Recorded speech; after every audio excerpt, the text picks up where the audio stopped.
If you care about understanding your baby better, getting more peaceful nights, and parenting with confidence, then go ahead and subscribe to this channel right now. We're talking about something every parent eventually faces: sleep regression. Explained. What just happened to my good sleeper? Your baby was sleeping well. You finally felt like life was stabilizing. Then suddenly, more night wakings, short naps, crying when placed in the crib, fighting bedtime, and you're thinking, did I break something?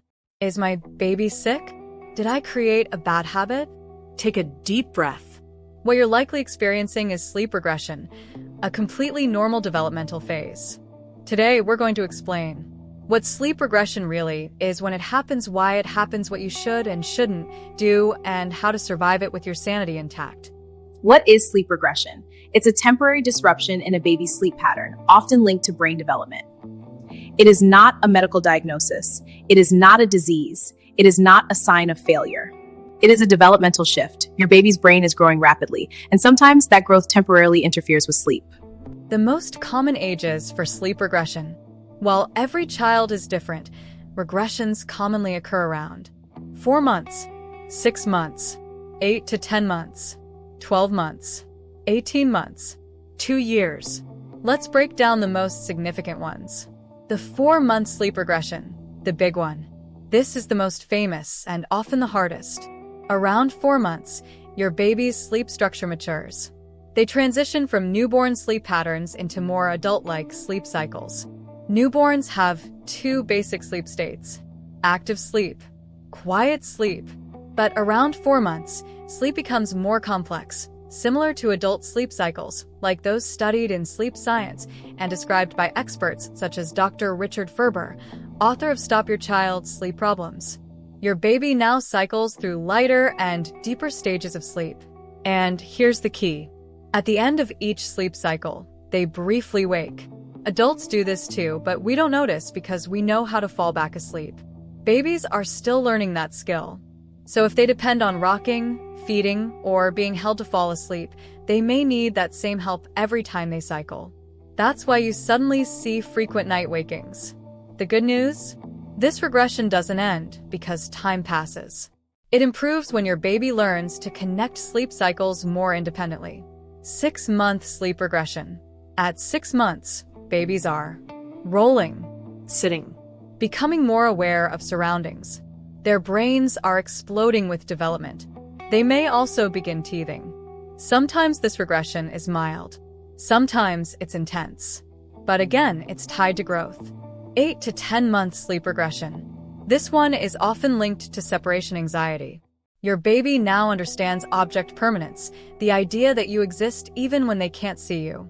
Psychologist Jean Piaget described this stage of development extensively in his book The Origins of Intelligence in Children. Now your baby realizes, when you leave the room, you're still somewhere. And they don't like it. So bedtime protests increase. Night wakings increase. They may stand in the crib and cry. This isn't manipulation. It's attachment development. 12-month and toddler regressions. Around 12 months. Walking begins. First words emerge. Nap transitions may occur. Around 18 months and 2 years. Independence grows. Boundaries are tested. Imagination increases. Hello. Fear of the dark. Sleep becomes psychological, not just biological. Toddlers now have opinions. Why does sleep regression happen? There are 5 main drivers: brain development, motor milestones, cognitive leaps, separation anxiety, changes in routine. Sleep regression is not random chaos. It is growth. Your baby is not regressing in development. They are progressing. Sleep is what temporarily looks like it's going backward. How long does sleep regression last? Typically, 2 to 6 weeks. If it lasts much longer, it may no longer be regression, but a new sleep pattern that is formed. That's why consistency during regressions matters. What you should do during sleep regression: stay consistent with your bedtime routine. Bath, pajamas, feeding, story, bed. Predictability helps the brain feel safe. Give opportunities for independent settling. This doesn't mean ignoring your baby. It means allowing brief pauses before rushing in. Adjust wake windows if needed. Overtired babies wake more often. Practice new skills during the day. If baby is learning to stand, let them practice a lot while awake. That reduces crib practice at 2 a.m. Stay calm. Babies sense stress. What you should not do. Don't completely change everything out of panic. Don't introduce 10 new sleep habits at once. Don't assume something is wrong, unless there are signs of illness. Don't compare your baby to others. Sleep development is not a competition. Is sleep training required? No. Some families choose structured sleep training methods, including approaches popularized in Healthy Sleep Habits, Happy Child. Others use gentle methods. Some do nothing formal at all. Sleep regression does not require a specific philosophy. It requires patience and consistency. Red flags. When it's not just regression, call your pediatrician if you notice. Fever. Persistent ear pulling. Vomiting. Diarrhea. Breathing difficulties. Severe, unusual crying. Sometimes sleep disruption is medical. Trust your instincts.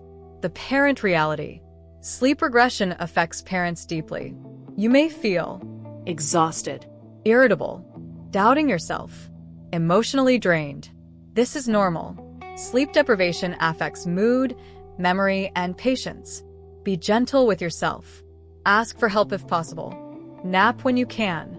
Lower expectations temporarily. The most important truth. Sleep regression is a sign of development. It means your baby's brain is maturing. It means skills are emerging. It means growth is happening. It feels hard because growth often is. But it is temporary. You are not failing. Your baby is not broken. This phase will pass. If this video helped you understand sleep regression better, don't forget to subscribe and share it with another parent who might be up at 2 a.m. right now searching for answers. Parenting is easier when we understand what's happening. And remember, you're not just surviving sleepless nights, you're raising a developing human brain. And that is powerful. See you in the next video. Caring for your baby one day at a time.